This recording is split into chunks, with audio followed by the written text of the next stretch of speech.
Hello everyone, welcome to my YouTube channel. तो आज हमारी हरियाणा जीके की हैंड रिटन नोट सीरीज़ की क्लास नंबर 17 और आज की क्लास में हम पंचकुला ज़िले के बारे में पढ़ेंगे। तो चलिए शुरू करते हैं। पंचकुला ज़िला। पंचकुला के ज़िला की स्थापना या गठन 15 अगस्त 1995 को हुआ था। उसके बाद है स्थिति।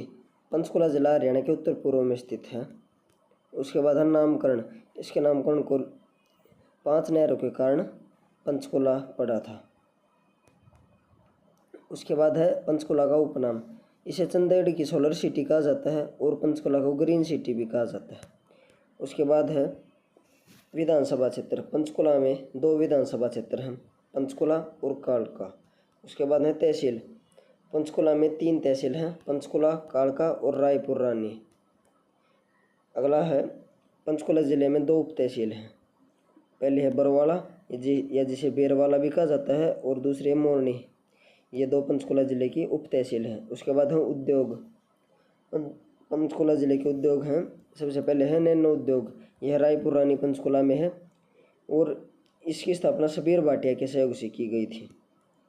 उसके बाद है भूपेंद्रा सीमेंट कारखाना। यह सूरजपुर पंचकुला में स्थित है। उसके बाद है HMT ट्रैक्टर के पुर्जे निर्माण उद्योग। यह पिंजौर पंचकुला में है। वर्तमान में इसे बंद कर दिया गया और वर्तमान में इस उद्योग की जगह यहाँ पर सेब मंडी स्थापित की गई है।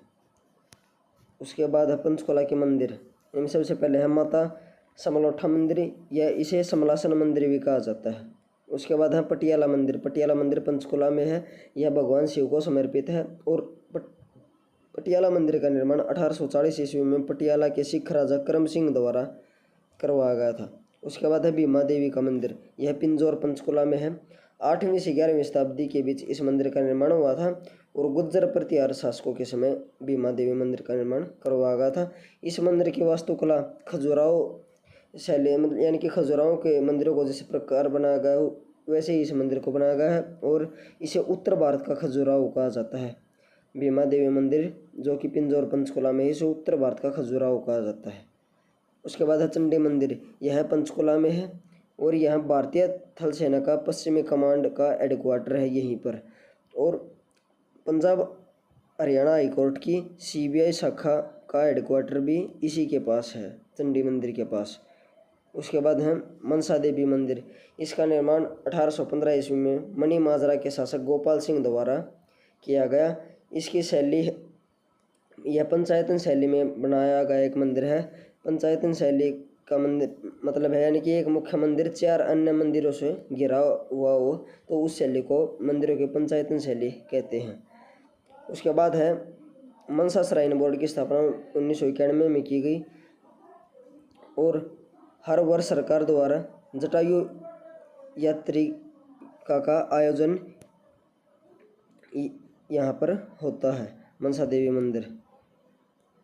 मंदिर में। उसके बाद है काली माता का मंदिर। काली माता का मंदिर कालका पंचकुला में है। उसके बाद है पंचकुला के मेले। इनमें सबसे पहले माता मनसा देवी का मेला, दूसरा है मैंगो मेला जिसे आम मेला भी कहते हैं, यह है पंचकुला में लगता है। उसके बाद यह पंचकुला में प्रतिवर्ष जुलाई में यादवेंद्र गार्डन में लगता है और इसका पहली बार आयोजन 1992 में किया गया था। यह पेपर पॉइंट ऑफ व्यू से इम्पोर्टेंट है, कई बार पूछा गया है ये पेपर में। उसके बाद है पिंजौर विरासत उत्सव। यह प्रतिवर्ष नवंबर में यादवेंद्र गार्डन में मनाया जाता है। उसके बाद है बैसाखी उत्सव। बैसाखी उत्सव प्रतिवर्ष 13 अप्रैल को यादवेंद्र गार्डन में मनाया जाता है। अगला है पंचकुला के पर्यटन स्थल। इनमें सबसे पहले है रेड बिशप पर्यटन स्थल, यह पंचकुला में है। उसके बाद है कैक्टस या नागफनी गार्डन। कैक्टस गार्डन यह पंचकुला में है। 1987 में JS सरकारिया द्वारा इसका निर्माण करवाया गया था। उसके बाद है यादवेंद्र गार्डन। यादवेंद्र गार्डन का निर्माण 17वीं शताब्दी में फिदाई खान द्वारा करवाया गया था। यादवेंद्र गार्डन का पुराना नाम मुगल गार्डन है और इसे उत्तर भारत का नंदनवन कहा जाता है। यादवेंद्र गार्डन को उत्तर भारत का नंदनवन कहा जाता है और इसका पुराना नाम मुगल गार्डन था। उसके बाद नानकोठी। अगला पर्यटन स्थल है टिक्करताल झील। टिक्करताल झील पंचकुला में है, मोरनी क्षेत्र में, और मोरनी हरियाणा का एकमात्र हिल स्टेशन है। हरियाणा का एकमात्र हिल स्टेशन मोरनी है और मोरनी पहाड़ी की सबसे ऊंची चोटी करोह चोटी है। सबसे ऊंची चोटी करो चोटी, और इस करो चोटी के लिए चढ़ाई शुरू चूरी गांव से होती है। चूरी गांव से शुरू होती है, यानी कि मोरनी हिल्स पर जो करो चोटी सबसे ऊंची चोटी है, उस पर चढ़ाई के लिए शुरुआत चूरी गांव से की जाती है। उसके बाद है रामगढ़ का किला। रामगढ़ का किला Guinness book of world record में शामिल किया गया है, रामगढ़ किले को। उसके बाद नाडा साहिब गुरुद्वारा, यही पंचकुला में है, घग्गर नदी के पास है। बंगानी की लड़ाई जो कि 1688 में हुई थी, उसको जीतने के बाद गुरु गोविंद सिंह यहाँ पर रुके थे, नाडा साहिब गुरुद्वारे में। उसके बाद हैं पंचकुला से प्रसिद्ध व्यक्तित्व, इनमें सबसे पहले हैं श्याम सुंदर कलानी। इन्होंने रामायण में सुग्रीव की भूमिका निभाई थी। उसके बाद हैं अंजुम शायर, ये एक प्रसिद्ध कवि हैं।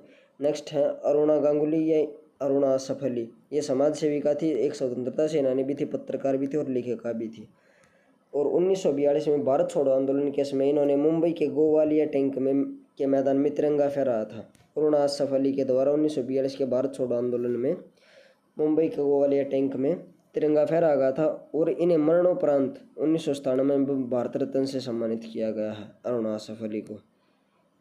उसके बाद हैं पंचकुला जिले में इतिहास से संबंधित कुछ चीज़ें, जैसे कि यहाँ पे भाई कोई पुरातात्विक स्थान हो या कोई अन्य साक्ष्य मिले हों, तो इनमें है पंचकुला से पूरा पाषाण काल के साक्ष्य मिले हैं, जैसे मानव की खोपड़ी मिली है और कुल्हाड़ी मिली है। और मानव की खोपड़ी की पंचकुला में खोज डॉक्टर गाई पिलग्रिम ने की थी। डॉक्टर गाई पिलग्रिम के द्वारा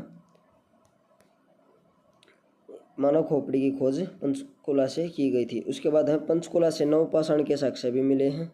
और पांडव निर्वासन के समय पिंजौर में ही ठहरे थे, उस समय पिंजौर को पंचपुरा कहा जाता था, और पिंजौर का पंचपुरा नाम से उल्लेख बाउली शिलालेख से में प्राप्त होता है।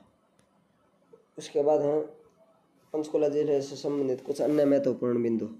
इनमें सबसे पहला बिंदु है सर्वाधिक वनों का क्षेत्रफल पंचकुला जिले में है।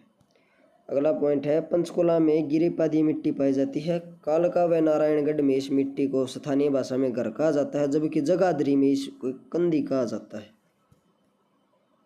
उसके बाद है पंचकुला में 3 नदियां बहती हैं, घग्गर, टांगरी और कौशल्या। घग्गर नदी यह पंचकुला में कालवा के निकट से प्रवेश करती है। टांगरी नदी, यह नदी मोरनी की पहाड़ियों से निकलती है और अम्बाड़ा के मुलाना के निकट मारकंडा नदी में मिल जाती है।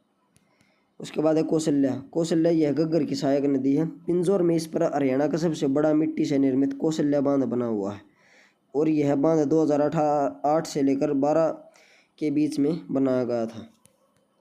उसके बाद है पंचकुला में 2 अभ्यारण्य हैं, पहला है वीर शिकारगढ़ और दूसरा खोली रेतान।